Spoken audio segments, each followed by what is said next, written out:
here. Have no fear.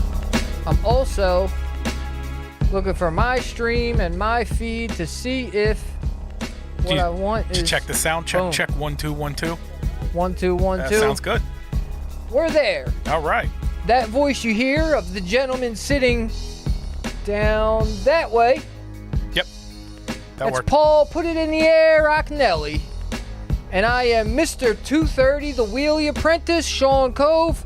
Welcome to the manual. Maybe. We might change the name. I don't know. We're going moto heavy nowadays. Sure, but tonight it is the manual, so it's welcome to the manual. You're good. Welcome to the manual. Aid, what's banging, Mo?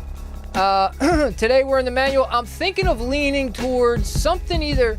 We could go TWD Moto because we're starting to gain a little traction, like a KLX. No pun intended. On fresh asphalt. There you go.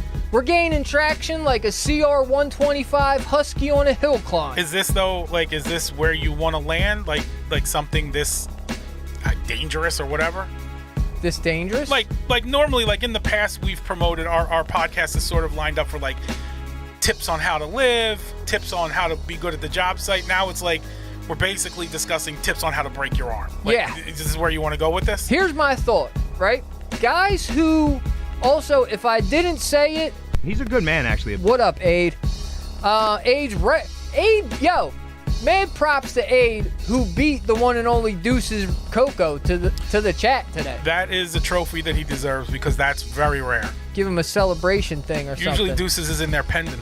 Yeah. So, guys who like dirt bikes and motorcycles, right, love dirt bikes and motorcycles. It's like a cult. They are at any given time ready to drop everything and talk dirt bikes and or motorcycles with you. It's like a cult. Yeah, absolutely. Okay. Cultish. So the problem that those guys run into, and listen up, people, if this is for you folks, listen closely. The problem that those guys run into is that they have to go to work. They have to drive in their car by themselves. Right. And then there's at work, those guys who they work next to are like, oh, Ma, don't. Tony's talking about dirt bikes again as if we care. He brings his helmet in and sits it on his desk even though he drove in his car. Meanwhile, Tony just wants to tell you about the new KTM 300. Right. You know, that he saw this weekend and he's thinking about buying. Like a cult member. He wants to discuss the subtle differences between TBI and TPI bikes. Sure. So, like, are we going to be able to do the podcast once you snap your spine? Like, that's where I'm at with this. I'm dead serious.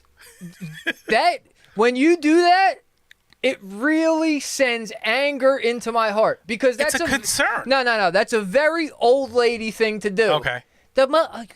Sean, this is Karen. You're Karen Cove right now, cuz. And you know the beef that me and Karen Cove, we got beef going back 37 years, It's the real deal. It's so dangerous. It feels like it. And not just so dangerous, Karen, doing what she does, will slip shots in. Like, oh, okay. You know what I mean? Like, oh, you're going to leave your daughter without a father, huh? Remember when you fell off your bike when you were 6? This is going to be the same thing again. One of these days, your son's going to be wondering where his daddy is when you're in the hospital in a full body cast. Right. Now, I'm not saying anything bad. I hope you're having fun. Yeah, I hope it works out for you. Don't do that to me. That's a jinx. We talked about it. Don't do it. We got into this dangerous thing, and now we're trying to propagate it. I'm just concerned for everybody's safety. It doesn't have to be dangerous. It feels like it does. You don't have to be a guy who rides bikes to love the channel or to love the manual, soon to maybe be called something else, the original Gentleman's Garage or something. Right. I'm not sure. You don't have to be a bike guy to love this show, right? Right. Or you don't have to ride a bike to love the show. One, we're fun and funny. Absolutely. Two, we sprinkle cultural discussions in the midst of it. We do. Three, you might be a guy who, like me for the past 3 years of my life, just has an appreciation for the mechanical art of what certain bikes are and what they may or may not do without ever riding on one. Okay. This is a place for you to be to hear about. Those people can stay safe. Yeah. Okay. It's all choice. You know what I mean? Yeah. You don't have to strap on a pair of LEAC goggles to the side of your ear to be a part of this club, dude. It helps, though. We welcome you. Yeah. We don't care if you ride or not. You could be in our motorcycle club. Yeah, it is that kind of club. Yeah. So all inclusive. So we're leaning moto heavy, but also we're going to sprinkle in the same stuff that we've always sprinkled in. Yeah. I think the difference here is that because we're actually trying to get somewhere, we learn from our mistakes of the gig, which was going full-fledged, too broad, balls to the wall. Too broad and too generic of a name, unfortunately. Also, a bit too uncensored. Yeah, perhaps. Perhaps we were a little too wild on the mic. Yeah. And on the camera, for that matter. Yeah. Oh, well, it gets crazy on the camera after midnight. You know how it is once it gets dark. Let it all hang out. So we'll keep it tucked in. And the goal, I think, probably here is to, if we can finagle the same, so our percentages, it's not the numbers aren't growing by leaps and bounds. The numbers are doing good for what they are, but our percentages are skyrocketing. Okay. So if we keep ourselves at the percentage that we're going at, whew. 41 million listeners by the end of next week, right? Might be, dude. Right. Might be. We're at like 457% growth over the past month. That's what they say. We don't make dollars. We make percent. We make percents. So if we can keep at the percentage and transfer it over to the podcast from the videos and the shorts. Right. Then the idea is going to be we slip into the Patreon. Sure. Everybody who's early and who's in the motorcycle club from the jump, the Patreon's going to be a donation. That's on the arm. It's going to be for like the first. That's what I'm saying. Like as you want donation. We welcome you to come in at $0 a month if you want to come kick it, because you guys are the OGs, the original gentlemen of this thing. You get the Bandcamp, pay what you feel. You get to hop in, hang out, and then somewhere on there we flip the $5 a month switch. Right. And then you can get in the podcast live, and then we either put out clips or put out the edited show. But you get the link to our Discord. I think Discord's a dying. I don't know. If you want to run the Discord, I won't tell you not to, dude. Of course, I'm going to take the TikTok and the Who else was going to Discord. run the Discord? You? I'm running the shorts. I'm growing the channel over here. Am I not? Fair enough. With the videos that I'm providing you. Yeah, the videos of you riding your dirt. All those videos on the shorts are actually pay behind the wheel of the dirt bike. We just put your voiceover on it. Let's see what Aid said. You really want to get... there's a thing blocking his comment. You really want to get me back into riding dirt bikes, LOL. The main thing that got me out of it was not having anybody to ride with. Aid, do you have a bike? If you have a bike, if you don't have a bike, I have a spare bike.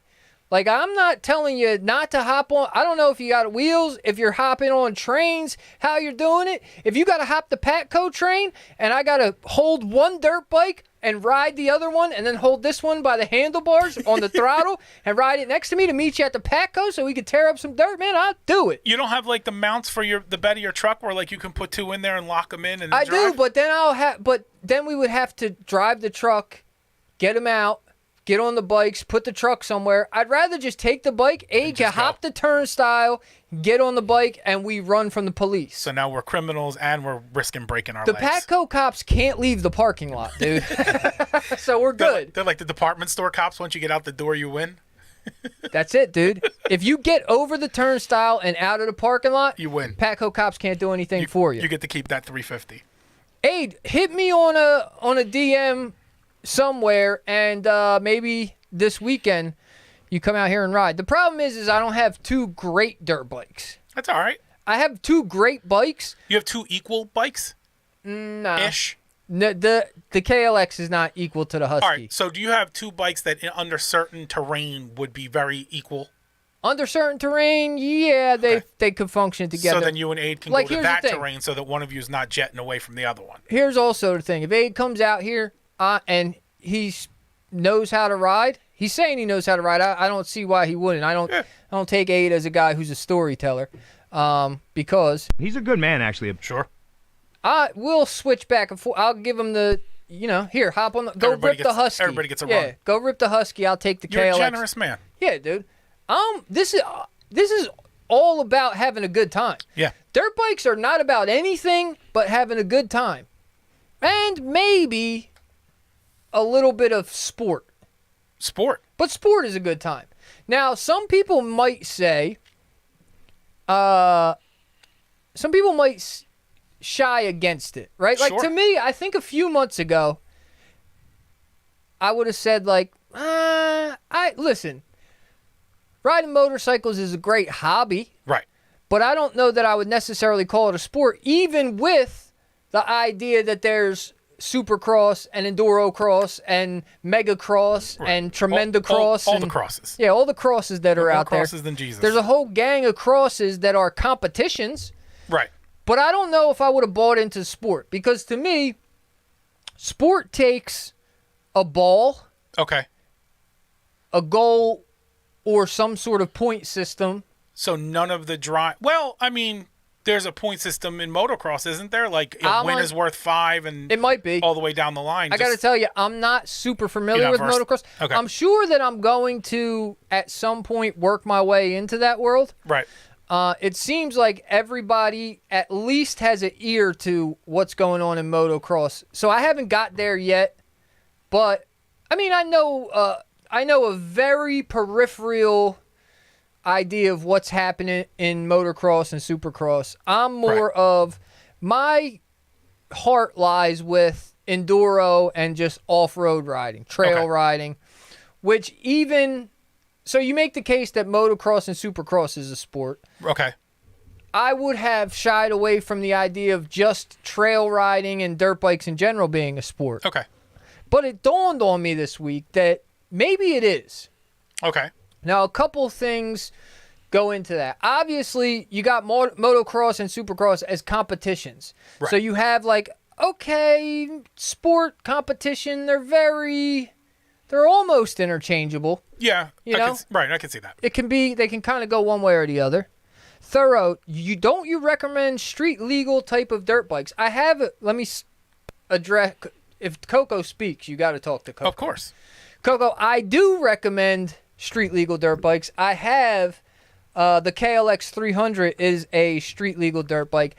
I've said a couple of times over the past few weeks, talking to the boys, CRF Mark and 690 Jake, aka now Coach 690. Sure.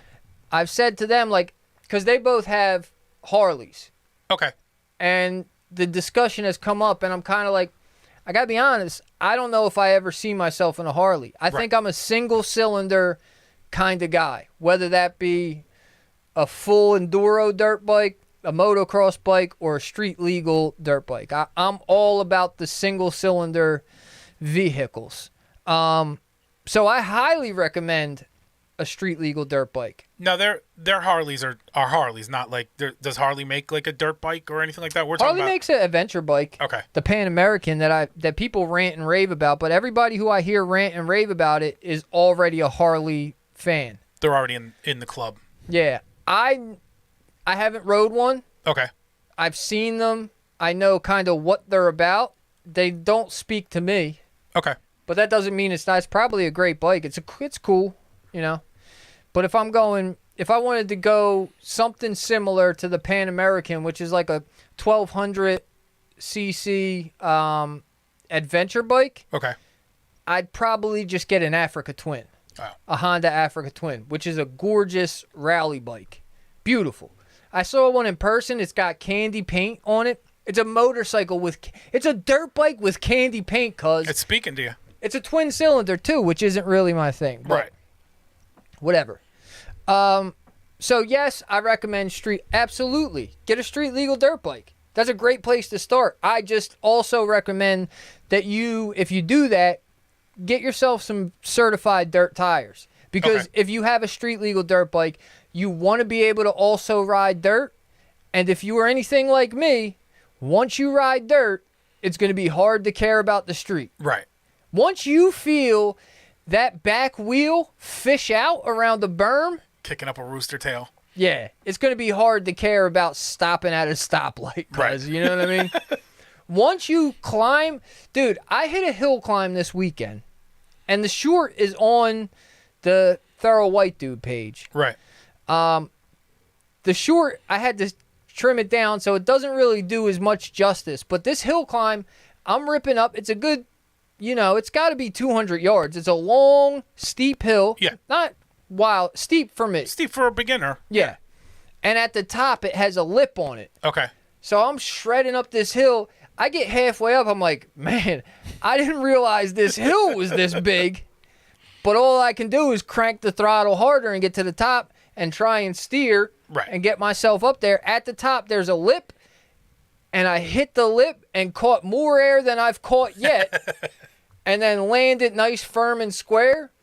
And I'm telling you, after you do something like that, it's really hard. Doing 35 on a side street's no longer interesting. It's really hard to care about having a turn signal on your bike. Right. You know? Riding to get a cheesesteak. It just doesn't matter anymore. But I'm all for any bike. Even if it's not a street legal dirt bike, I want to see you on a Ninja or a Chopper or even a Shadow 250, whatever. Just something. Get out there on two Just wheels get on and two feel wheels. the freedom. Yeah, because it's a thing, man. 2 wheels is a thing, and I promise you, even if you're not a speed demon, even if you're not a risk taker, you get on 2 wheels and you feel what it's like to just cruise, you're going to have some level of infatuation with it after that. Can immediately stop hanging out with your girl after that. Maybe. You don't need one after that. You know what I mean? You got a dirt bike. You got a bike, man. What you need a girl for? Exactly.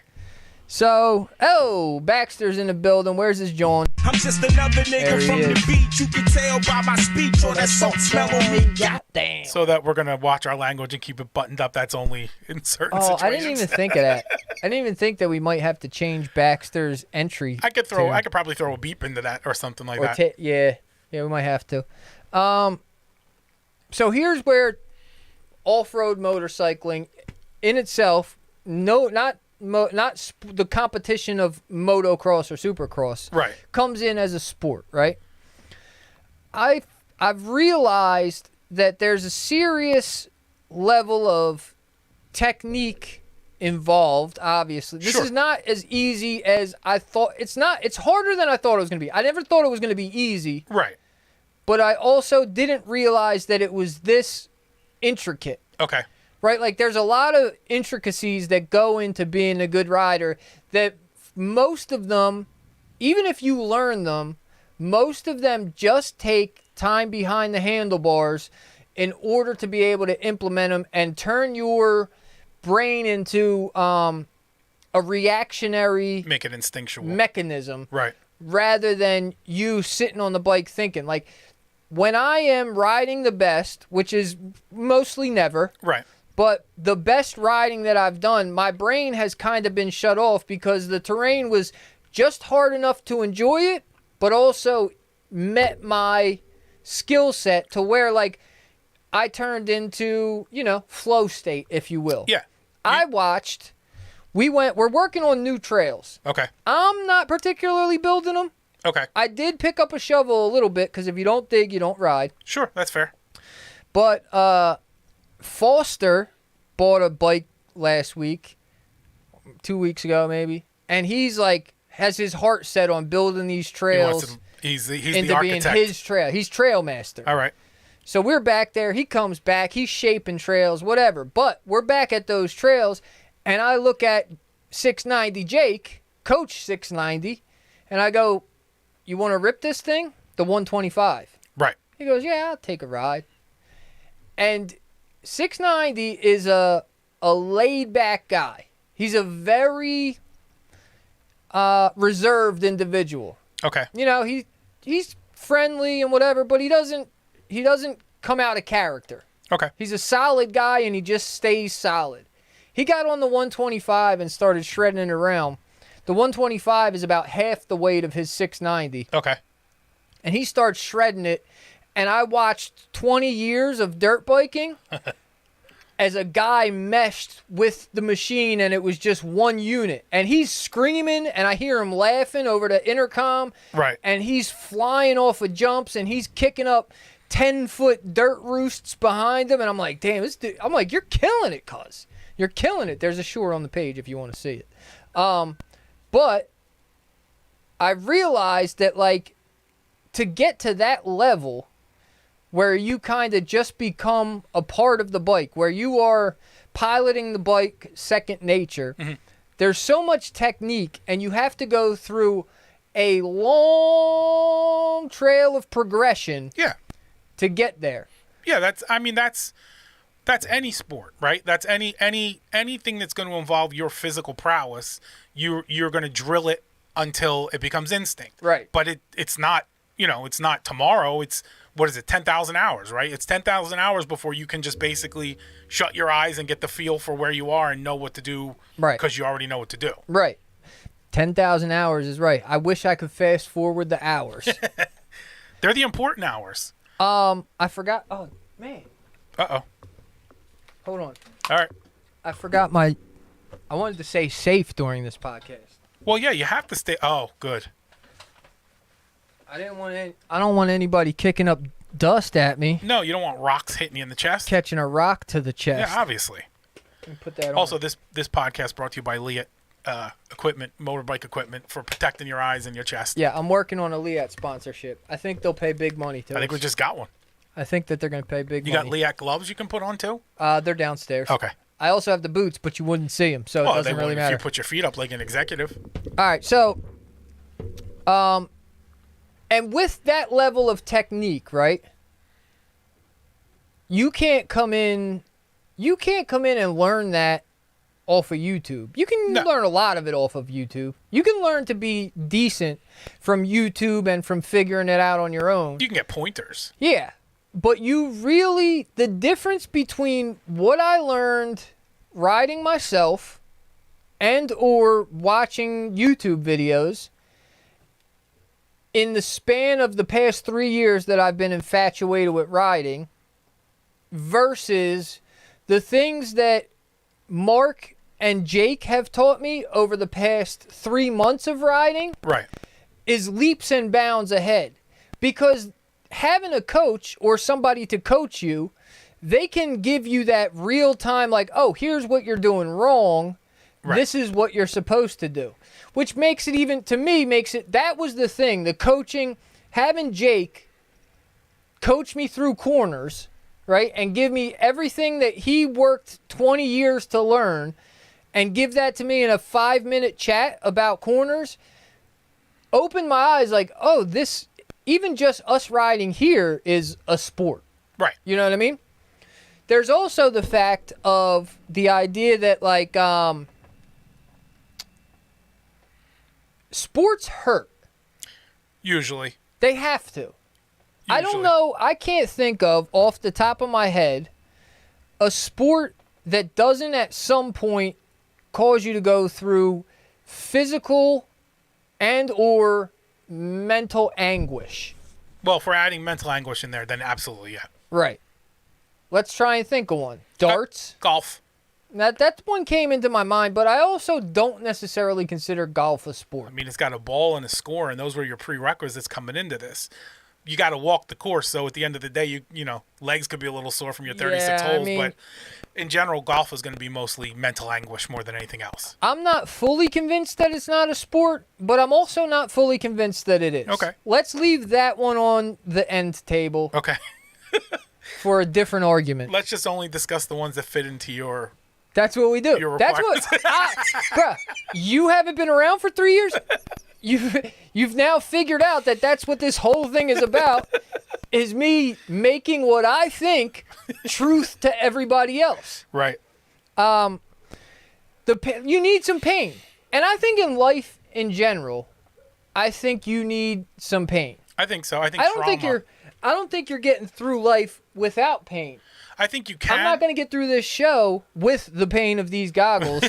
I think you can get through life without pain, but I think it becomes like a very unfulfilled life, and you are not a whole person. I know one person who's lived most of their life without mental or physical pain, and they're like not someone you'd want to hang out with anymore. Yeah. Like they devolve. You wind up like Michael Jackson, where, you know, he's a millionaire since he's 3, so he's never really, except for his dad picking on him, he never really experienced anything, so he never had to grow. So he died the same person he was when he started singing. Yeah, he's a weirdo. But if I don't love Billie Jean, man, you know what I mean? Billie Jean and Thriller ain't one of the greatest albums of all time. if PYT isn't the greatest song of all time, I don't know what is. I'm not telling you to take him off the table. What I'm saying is he's a good example of what happens when life is just ultimately either so smooth that nothing happens, or you have so much money that you never notice. Yeah. So you need some pain. You need some some trauma. pain. You need some pain. And I'm going to tell you that getting into the off-road motorcycle community, what did you call it the other day? The motorbike community? The motorbike community, yeah. The MBC. Yeah. The off-road MBC. Right. The OR MBC. Yeah. ORMB. That's what they're known as. Yeah, getting into the ORMB. I like that I have to teach you the lingo sometimes. No, and I appreciate it, totally. I'm glad that you're here to impart your wisdom about the ORMB on me. I am a guy who I try... And in this certain forum, humility and humbleness is not necessarily the foot that I lead with. You talking about on the podcast? Yeah, on the podcast. Okay, on the podcast. Yeah. I don't really lead with humble, but that's not because I think I maintain some humility in my life, and I try to. You know what I mean? I try to be on a level with everybody that I come across in my life. I don't think you're particularly humble, but I think you're very self-aware. I think you know when you need the humility to kick in, whether you believe it or not, so that you can smooth everything. Yeah. So I came into this sport not really just wanting to ride a bike, just infatuated with bikes and not really understanding everything that came with it or why. Every time that I have touched the dirt on a motorbike, I wind up in the dirt. Sometimes I wind up in the water. But that's okay. No, it's fine. It's tremendous. It's phenomenal. It's great. It's good that I am. Yeah. Because on top of the fact that I ride with two guys between them have almost 50 years of riding experience, besides that, the fact that every time I get on that bike and touch dirt, I wind up falling, I get bruised up, I get cut up, I wake up with sore joints, and those things, between the pain and the guys I'm riding with who know so much, it puts me in a position where I have no choice but to be humble. And understand, like, oh, like, I'm not anything. Like, I'm not anybody at this or anything at this. And I have to, like, show up with my bike in neutral. Right. I'm not trying to speed in the fast lane and be somebody I'm not, because it's going to get me way hurt, should that be the case. So I think that that's another thing that adds to the sport of it all. Like, hey, you're not great. It gives you that factor of, like, I got to get better. Right. I have to get great. And great may never come. So before the bike, right? So prior to getting the bike, you're a construction worker, you're a family man. You've done these things for a while now. You kind of have a feel for them. Correct. Is the motorbike, what's the last thing before that you took up that you had, like, really no understanding of and had to work your way up the ladder again? Probably... The digital design. What the heck do you call it? Oh, like the artistry on the iPad? Yeah. Oh, okay. There's a word. There's like a thing for it. I want to say digital art, but it's not that. They call it a thing. I don't remember. So that's the last thing that you got into with, like, you had an idea, but you had no understanding of how to execute that idea. I knew a little bit about drawing from my days as a graffiti writer, but I had no idea how to attack the idea of, like, you know, the technology of it. Yeah, digital art, or like designing a logo or anything like that. But it's not, it doesn't give you the same, you're by yourself. You know what I mean? There's nobody, it doesn't give you the same, it doesn't force upon you the same level of humility, because there's not an element of danger, I think. I think the element of danger forces a little bit of humility into you. Sure. And I take on things all the time. I'm a guy who likes hobbies, you know? I guess even when I picked up BMX again at 32 years old, that humbled me a little bit. But I watch myself get humbled briefly And that's almost always a part of the fuel. Man, that sounds crazy, huh? Yeah, it's clicking away. I don't know what that is. We got two things happening, and one I'm not even going to discuss right now. Yeah. The what could it be? I don't know. I'm not sure because it's coming through the mix board for sure, but like even when I have everything muted out from the beginning of the show, it's still there. It's terrible. It's wild. Yeah, even the BMX getting back on a bike was humbling, but that's part of the fuel that makes you want to get good. So now I can say like, oh yeah, I'll do a bunny hop 360, and because I had to get that. In my mind, I had to. You had to get the accomplishments. I had to get there. Otherwise, why were you doing it? Dude. I'm working on it. I know you are. I'm keep trying to ignore it. Sorry, guys. He's working on it. So the same way that I came into BMX late, my return to BMX, because BMX was a different sport when I came back. Right. Right? Completely different sport. When we were riding as kids, there was only racing, park, and dirt jumps. The idea of street BMX was starting, but it was quiet and it didn't reach us at that point. Okay. So I came in and got to like, I need to be able to do a bunny hop 360, and I got there, right? I made that happen. I worked super hard at it and put in a lot of hours to make that happen, as well as other things, you know, a full cab, some tricks. I'm not great at BMX, but I got some tricks up my sleeve. Now, I'm watching off-road moto biking, and I'm thinking the same thing. Like, I'm watching guys who are catching a little bit of air on the whoop section. I'm watching the wheelie boys rip blocks and blocks and blocks on one wheel. I'm watching guys, you know, slide sideways when they're kicking up a roost out of a berm. And these are all things that to me, I'm like, I need that. Right. Now, one of those things, I hesitate to share this with you. Uh-oh. Too personal? Preeminent. Okay. But I did get my first wheelie this weekend. Okay. All right. On purpose? On purpose. Okay. Yeah. Fully on purpose. I figured out how to work the clutch to pop that front wheel up. Okay. None of them lasted long, but I got the first part of it down where I'm like, okay, now I can see with more practice, we're going to get to how you can land that. I'm going to be there. Right. And it's going to be before the end of the summer. It might be, because I'm so dedicated to it, it might be in the next 3 or 4 rides. End of May. I may go out on whatever my next ride is. Right. And it's just going to be me in a field working on the wheelie.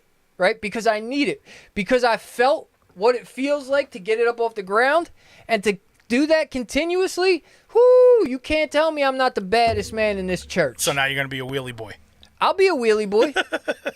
I want to be able to... This is what I was saying the other week about the wheelie boys and the trail boys. Right. We're all riding. Yeah. I want to go ride with the wheelie boys. Sure. I want to be out East Camden and ride with the wheelie boys. Yeah, be their leader. I want to be out Pine Hill in hallowed dirt. Right. I want to be all over the place. So I'm working on it. And while I'm all over the place... Right. I'm going to bring it all together. Okay. We are, right now, in the process of putting together the CAMDEN 750 mild enduro race. Okay. All right? Let's talk about it. Now, this is not sanctioned by the AMA.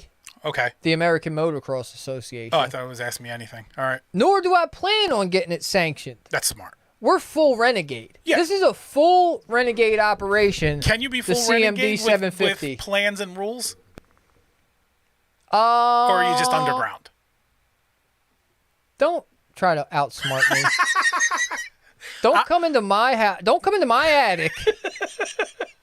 I'm not trying to outsmart you. Sitting in my table. I'm not trying to outsmart you. I want to put us in the right frame here. You're trying to outfox me. I told you to argue with me about sport. Now you want to argue about race? Come on. Not really. You're a racist. All races are equal. You're a racist, dude. No, I have a lot of friends who are enduro riders.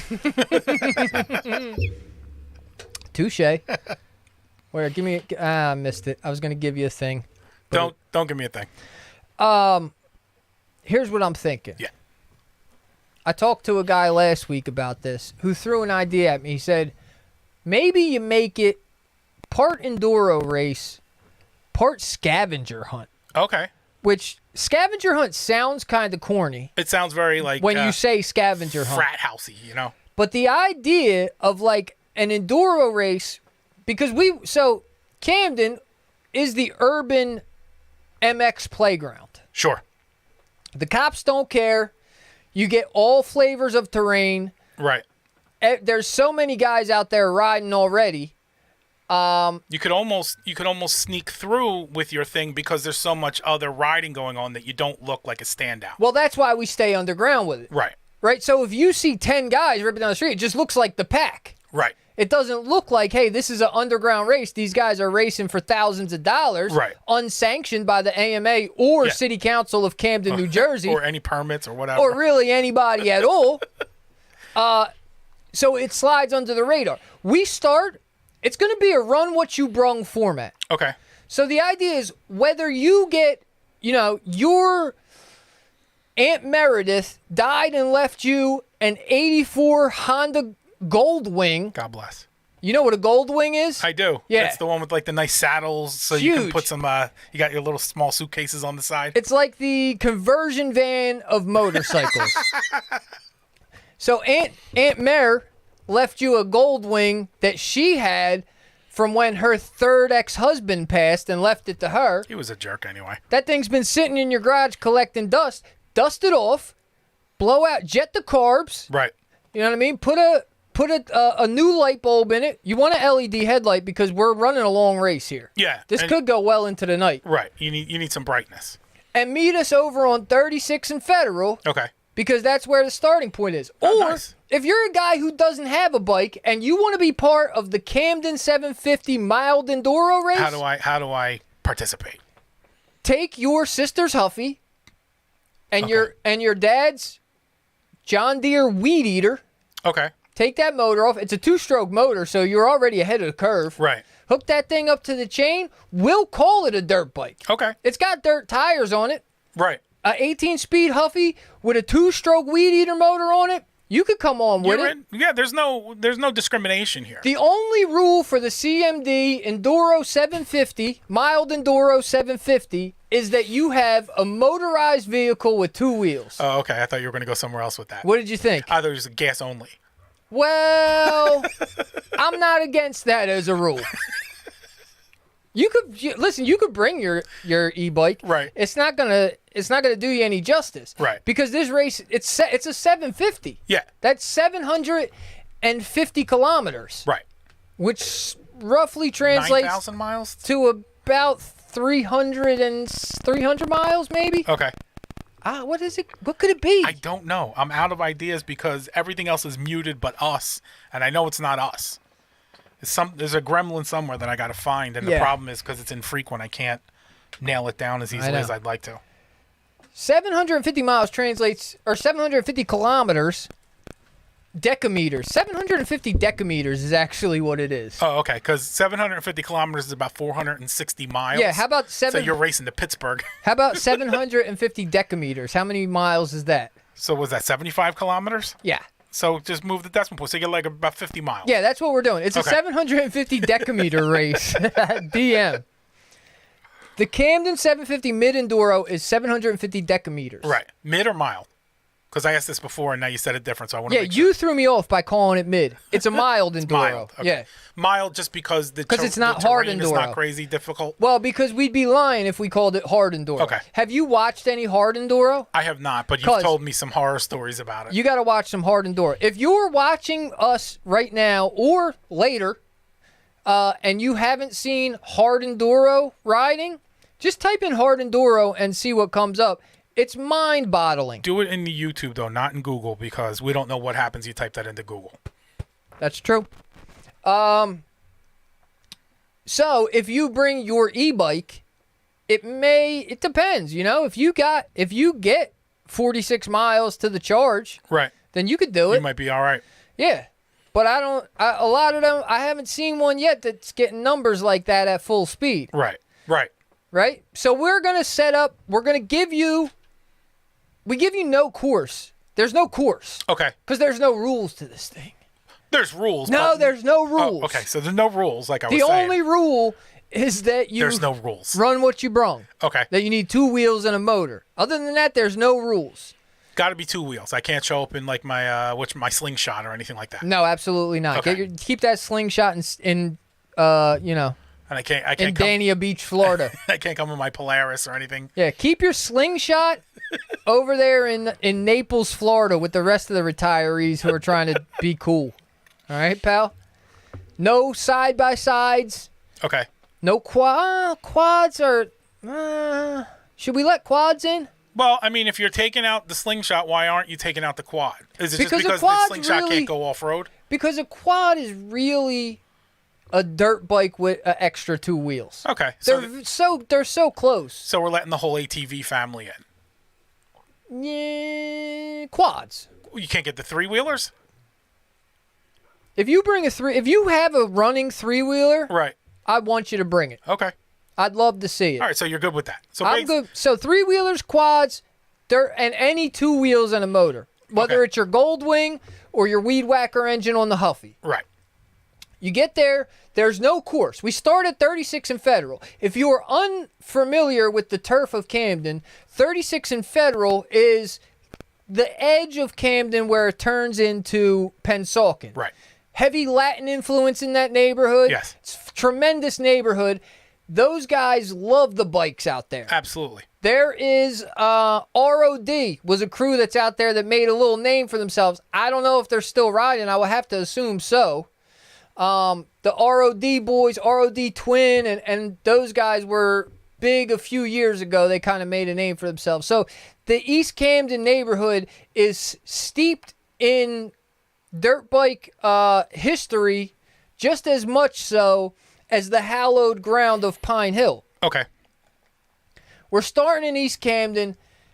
We give you, I guess we have to do it. This is 2023, so I guess we have to give you a digital, one of those things that has the little, like the digital UPC code. What the hell are they called again? Like a QR code? A QR code. Okay. You scan the QR code, gives you a list of things that you have to find in the city of Camden that's going to send you on a hunt to go get them. Such objects, some of them may be easy to find. Okay. You might find something super easy like, hey, you need a needle. You need the cap from a hypodermic needle. Now, in Camden, you find one of those in any gutter that you pass by. Right. Some might be easy to find, but hard to acquire. Okay. You need the tooth of a working girl. Oh, all right. You know what I mean? The working girls are everywhere. All you Yeah. got to do is hit Broadway. But can you get one of the teeth out of her mouth? Tooth? Yeah. Does she have teeth for you to get out? Right. Do they have to be her teeth originally, or can she just give you teeth that she has? She could give you a fake tooth. Okay. As long as it comes out the mouth of a working girl, It's good. it's all good. All right. You might go a little bit harder to find, but definitely still there. Like something like a Campbell's soup can. Okay. Pre-1990. Oh, all right. With the kids, the little cherub kids on it. Exactly. So they're out there, but that sends you now this is where if you don't have an off-road capable bike, you're going to get into a little trouble because you're going to have to go through the abandoned, brick piles of the old Campbell Soup Factory and start searching for an empty can pre-1990. Or find a bodega that's been open since then and still has dusty cans. Still has on a the dusty shelves. can in the back. That's another angle. Yeah. So maybe you don't need an off-road bike. Right. What else can we put on the list that's Camden centric? Well, it's got to go. There's all kinds of stuff. Something like maybe a loitering ticket. You need to get yourself, and the loitering ticket has to. No, you know what? It doesn't have to have your name on it. Okay. That's a surefire way to get one. You get a loitering. Just go hang out on 8th and State where they're hustling, rocks and powders and baggies of all sorts, and just call the police on yourself. Hey, we got a motorcyclist, we got a motorbiker loitering out here. Maybe Right. you want to come and do something. Now, the problem with that is that they're probably not going to show up. No, that's the thing. Like anything that's going to involve law enforcement, you're going to be really pressed to get that to come through in the amount of time that you want it to. Although, if you come with a pocket full of cash, you may be able to make something. I'm sure that buy yourself a ticket. I'm sure you could buy yourself a loitering ticket for $100. Right. You know what I mean? For a clean Benjamin, they'll write you a ticket for whatever you want. Yeah. They'll not write you a ticket for a clean Benji. So I'm sure they'll go the opposite direction for you. Just put in somebody else's name. It doesn't have to be your ticket. It's just got to be a ticket. Yeah, but that's the thing here, dude. Is like that's not even a mileage. That's not a mileage thing. Right. That is a time thing. How quick can you get it done? That's an ingenuity thing. Exactly. Yeah. So you need a bracelet from Cooper. Shows you got checked in at Cooper. Your name on it. Right. Has to be your gotta name. Be your name. Yeah. I don't know how you're going to do that. Maybe. That's for you to figure out. Maybe you figure it out. Yeah. Part of the final stretch of the race, right? You're running around, you get this, you get that, you collect all your things. Your final obstacle is to get your bike on the Patco in downtown Camden. Okay. And take it to Ferry Ave. Then you got to ride down the steps of the Ferry Ave train station, and the finish line is at the Honeycomb Hideout on Evergreen Ave, 108 Evergreen Ave. Okay. So that's a rough ending. It's a different kind of race. Yeah. You know? But it makes it unsanctioned by the AMA or Camden City Council. Or anyone with any sanity whatsoever. Yeah. But what it makes it like you said, if you ride what you brung, but also run what you brung. You run what you brung, so it rhymes. Thank you. I'm not an MC. But regardless of what you brung, you have an equal opportunity to win this thing because of the scavenger aspect to it. Right. Right? Just because I have the best bike there, the nicest bike that's all fueled up, does not mean I'm going to be the first guy across the finish line. Right. And that's what makes it a good time. Right. You know? So that's all we're here for. So what we're doing right now is you can Cash App at Payday Jones. Right. I think it's $Payday Jones. $Payday Jones. Your $500 deposit. We're not writing receipts yet. You'll get one towards the end of the year at tax time. Cash App gives you the receipt. Cash App shows you what you did. Yeah, we'll get you. Yeah, something like that. Yeah. And then Payday's gonna give it to me so that the paper trail's not there, and I'll call you when the race starts. Yeah. When we're ready to start, don't call me. No. Don't call us. We'll call you. We'll get in contact with you. Leave us an email for us. Are GoPeds allowed? Yeah, you can ride a GoPed. It's got a motor, right? It's got a motor and wheels. Only 2-stroke GoPeds, though. Okay. None of that new school 4-stroke or electric GoPed. You got to have a little bit of class. Yeah. Got to be an old school Bigfoot. And then what are we doing with the prize? 2/3 of the pot is the prize? I mean, we'll tell them it's 2/3 of the pot. Fair enough. Of course. Yeah. We don't have to tell them what the pot is, though. I mean, they should be able to figure it out based on number of participants, but who knows? Listen.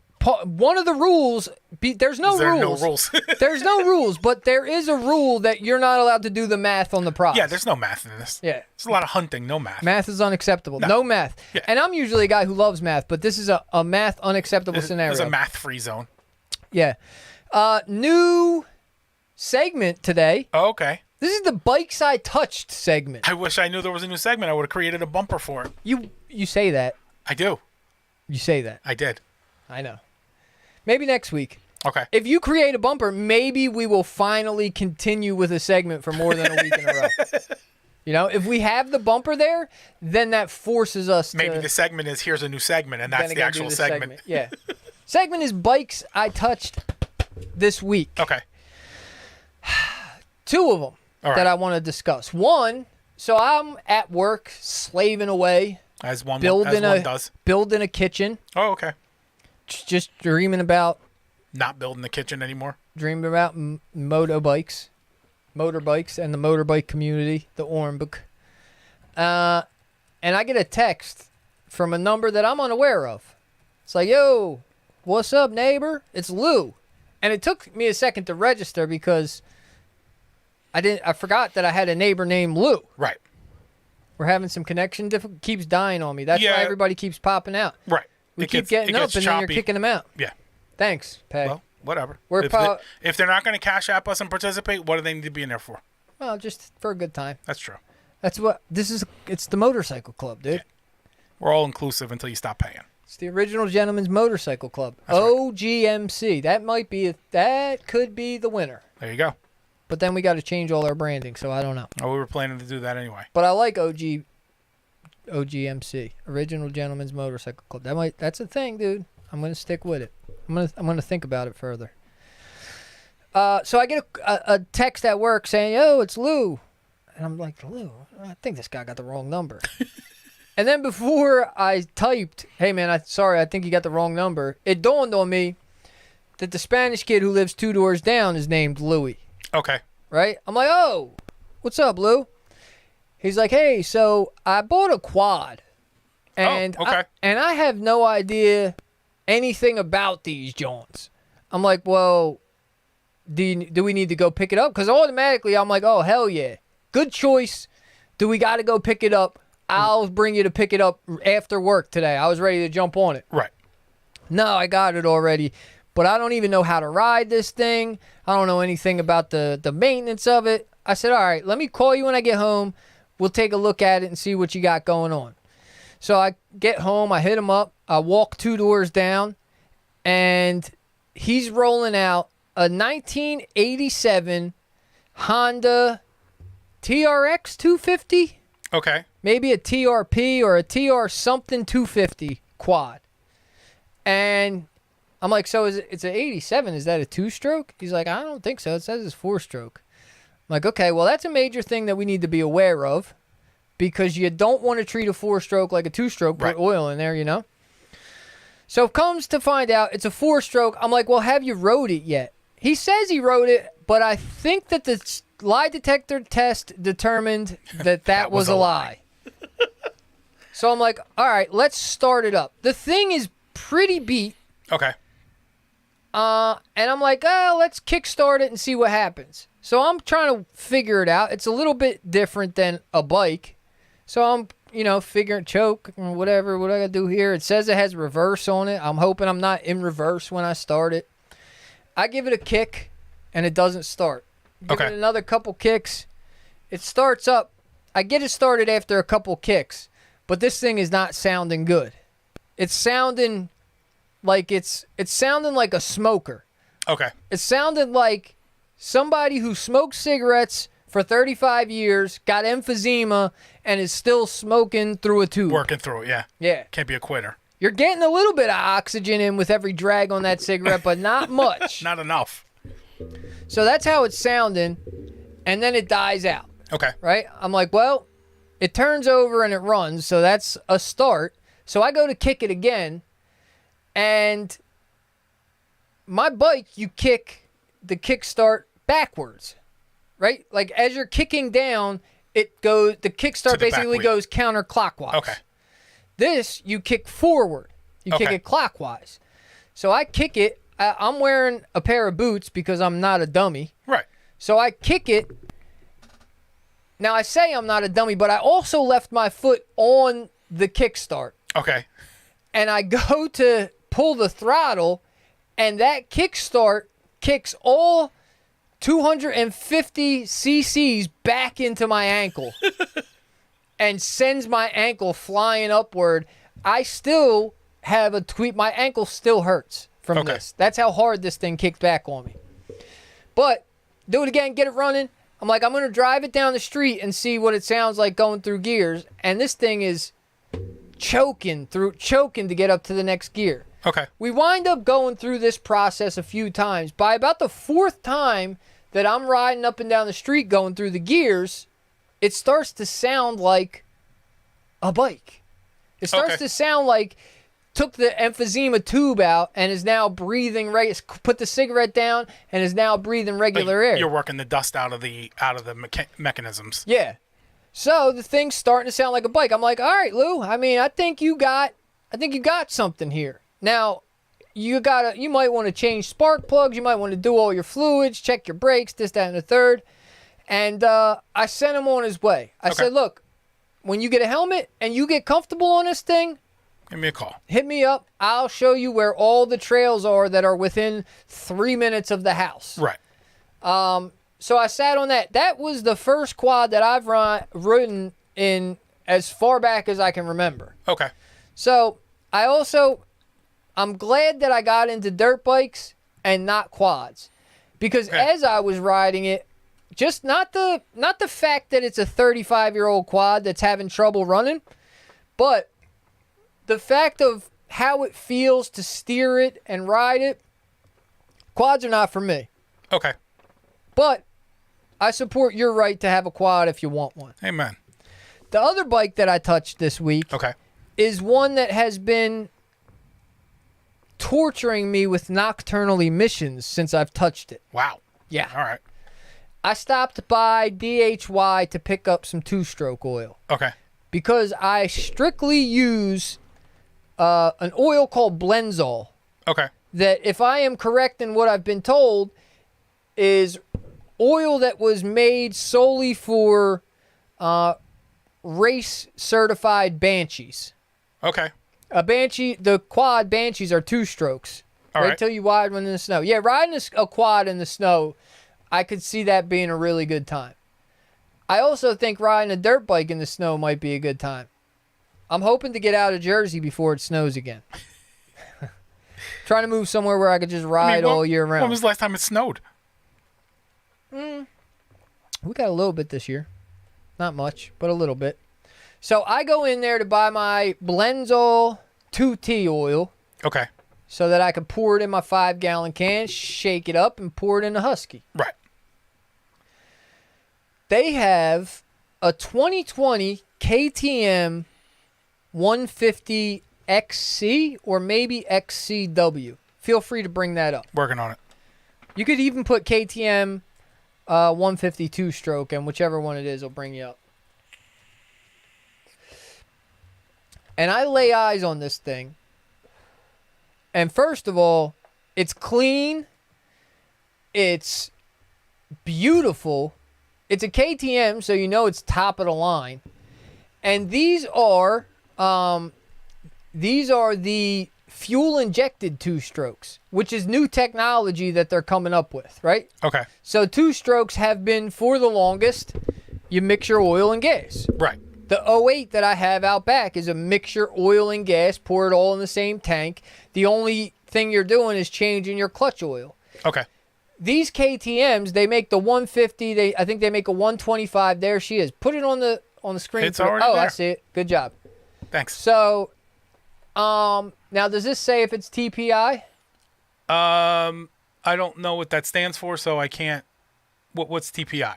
So TPI is oh man, I can't remember. TBI is throttle body injection. TPI, revolutionary TPI fuel injection technology.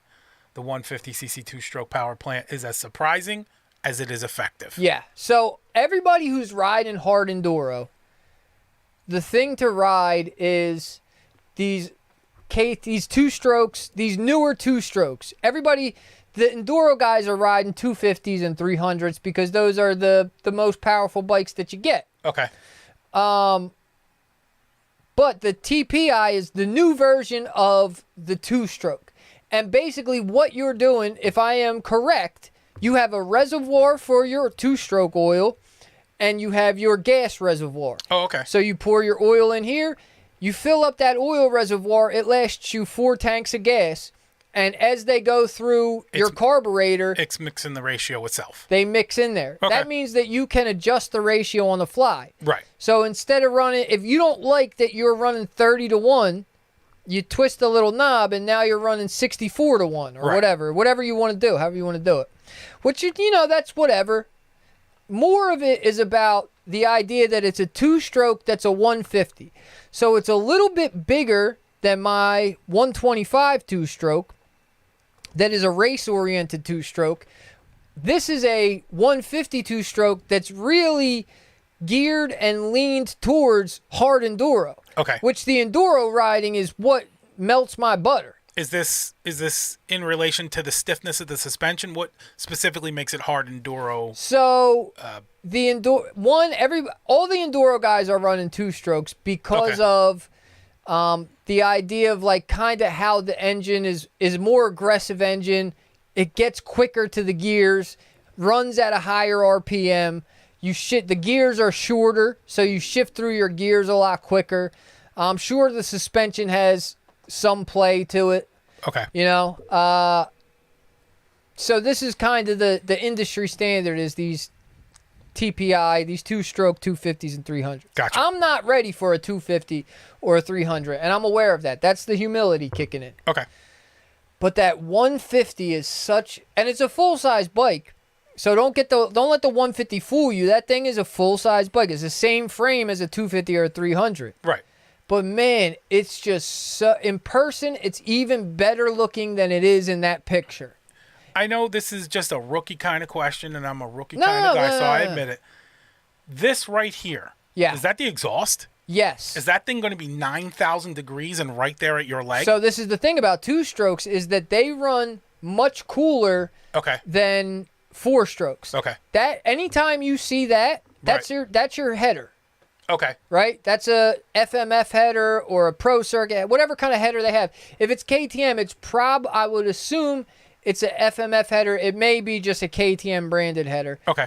FMF is like an aftermarket, you know, they're a very well-known brand for exhaust. Okay. And then the back part of your exhaust, they call the silencer. Right. That's the muffler on a car. The muffler, yeah. But any two-stroke is going to have that big husky-looking header, the expansion chamber. Okay. Okay? And two-strokes run cooler than four-strokes. So if you touch... I've had my pants touch the four-stroke exhaust on the KLX, and the pants melted together a little bit. Okay. My 125 that's out back has a big expansion chamber exhaust like that, and it never seems to get hot enough to melt my pants. I'm sure I've touched it. And actually, when I know, as I'm warming it up, I touch the pipe to see if it's warm, and it's never been so hot that it was dangerous. Okay. It's one of the benefits, I guess you could say, about the two-strokes is that they run a little bit cooler. Okay. So the pipe is a little safer. But they also, two-strokes have... Are you familiar with the difference in sound of a two-stroke and a four-stroke? Only from your videos. Only from hearing the difference between the KTM and the Husk. Can you pull up... No. Go ahead. Pull up just four-stroke exhaust of any sort on YouTube and just click whatever short's there, and then two-stroke. Because maybe this is just me. You know, maybe I'm just a guy who's genetically wired to enjoy two-strokes and love them. But to me, the two-stroke has such a more enticing sound than a four-stroke does. Okay. That I don't know. I don't know if I'm going to ever stray away from the two-strokes. The sound, the feel, they just they smell different. You know, they're just I think some guys get bitten by the two-stroke bug, and the two-stroke guys get very infatuated with them. This indestructible advertisements. Give me a second. What do you got? $99 Four-stroke drone. engine or the two-stroke? Actually, as per your request, you'll see here that this is, once it comes up. Natural rights exist. What's happening? Welcome. Four-stroke versus two-stroke. Oh, beautiful. Is it a whole video or just the sounds? I don't know, but here. It says sounds, Now right? the ad's over, so give me a second. Because a lot of guys do. There's a lot of four-strokes versus two-stroke videos that are like 15 minutes long. All right, let's see. Searched weed and filleted it to the live. Awesome. Well, thanks for coming through, Natural Rights Exist. We're just talking dirt bikes. It's 2 minutes and 30 seconds, so. All right. This is a CR250. I can tell by the dual exhaust. So that's your four-stroke. Okay. And it sounds great. Right. Like a four-stroke engine. And that looks like a Yoshimura pipe on it. That's a mean sounding bike. Yeah. Without a doubt. Right. That is without a doubt a mean sounding bike. Here's a KTM two-stroke. Oh, even makes it better. This doesn't have anything to do with weed. Natural Rights Exist, but you're welcome to hang out. We're just talking dirt bikes. We support weed. Now listen to that. That to me, that's more aggressive. that's the epitome of a dirt bike sound. Right. All right. That sound. That's a can of bees. Yeah, that sound to me is like 1998. I'm in the woods being a kid, and then we hear the dirt bikes coming, and for some reason we were scared of these dudes. We thought they were out to kill us. So we would hear dirt bikes and hide. Okay. That sound not simultaneously sends chills through my spine. Right. And also blood to my midsection. Oh, perfect. You know what I mean? It's yeah, just you get the whole thing. They call that a fear boner. Call it sex crime. There you go. Yeah, so that's why, like that, imagining what that KTM 150 sounds like, underneath of me while I'm riding up Pine Hill. I love it. That's probably, if everything, so I thought maybe I could trade both the bikes that I have for the KTM 150. Right. But the boys talked me out of it. Okay. And I will just wait, and somewhere down the line, I'll get till the time is really right. And when the time is really right, it may be time for the KTM 250, the 200, something like that. Right. You know? But we'll see when we get there. Also, real quick, because Victor Coco mentioned it, right. Mother's Day is coming up. Yes. You'll never believe the Mother's Day commercial that I heard. I was floored, joyfully floored. Okay. But floored nonetheless. I've been doing this all night. Yeah. Well, because you got the chest protector I guess on, that's so what you it can is. Really... It's also a very. I've found that's a very Islamic thing to do. Touching your chest? Yeah, but it's like a. I'm speaking from the heart. Yeah, like, like that. Like a lot of Muslim guys that I talk to and have like serious conversation. It's like a very like, this is love, my friend. Okay. You know, I don't know how it got into Islamic culture, but right. It's a thing I've noticed. So I'm in the yard this morning, 4 a.m., doing shoulders, and a commercial comes on YouTube. Okay. For Hallmark. Okay. And I'm like, oh, it's a Mother's Day commercial. Sure. The beat and song that's playing for this Mother's Day commercial is Tupac? Hey Ma by Cameron. Oh. And we gonna get it on tonight. I'm like, I don't think you guys got choice.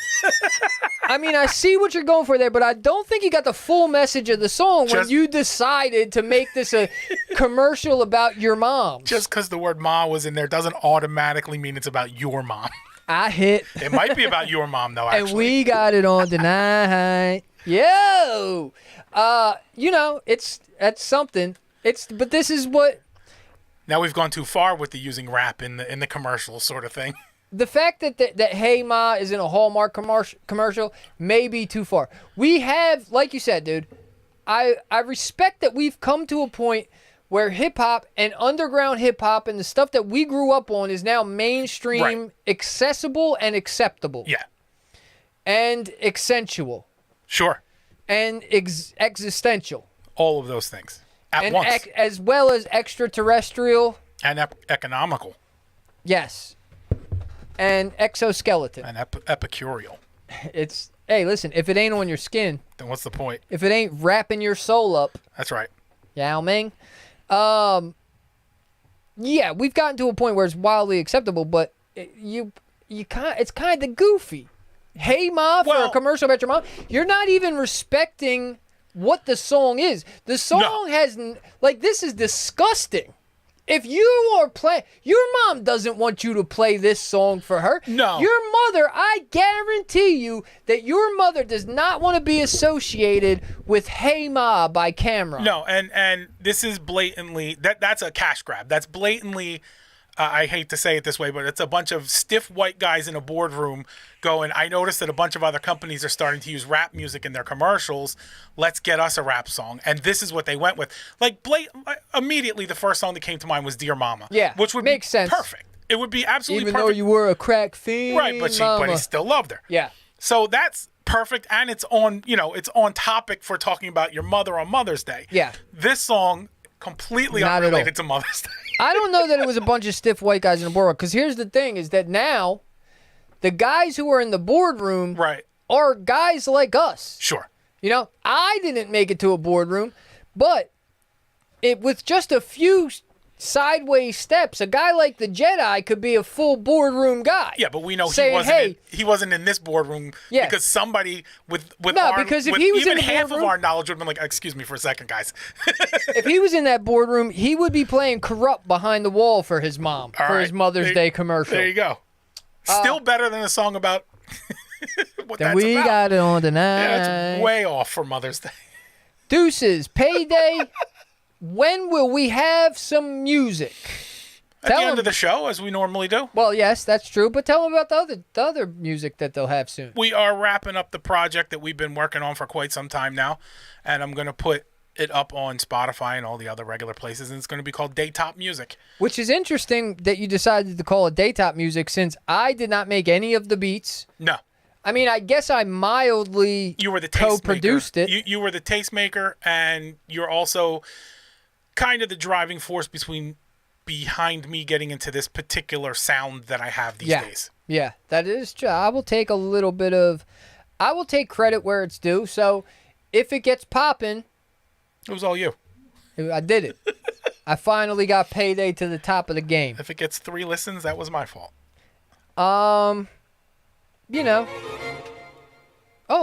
Music, if you will. There's the music that you search. Victor Coco, asking you shall receive. Yo, practice. Drop the link. It's not on Spotify not just yet. It'll be on Spotify soon, and you can bet your bottom sprocket that when that thing is on Spotify, I will scream it all episode long to make sure you guys know where you can go stream and spin it and tell your friends to tell your friends about it. This is the thing we do every week. We've been doing it for a while now. If you haven't subscribed to the TWD channel, I keep forgetting to put the link in the description, but if you haven't subscribed to Thorough White Dude, the channel, please go do that, because shortly everything's going to be shifting over there and you don't want to miss it. You want to still be on par with us. This also may shortly be called the Original Gentleman's Motorcycle Club. The plan is to keep you guessing so that you never find us, basically. Exactly. And you are all the original gentlemen, and you are all welcome in our motorcycle club. Even Natural Rights Exist, who showed up here on a whim looking for reefer talk. We can do that. There's days where reefer talk comes into play. You just got to stick around and wait for those days to pop up. Right. And maybe you should subscribe while you're waiting for those days, is all I'm saying. Sure. We'll be back here next week at 8:30 on Monday night. In the meantime, if you're looking for a little bit of TWD content, go get it at the YouTube page. Please. You could catch me on the trail. You could catch Payday behind a keyboard. Normally. And we'll see you when we're in front of you. Thanks for coming through. Peace.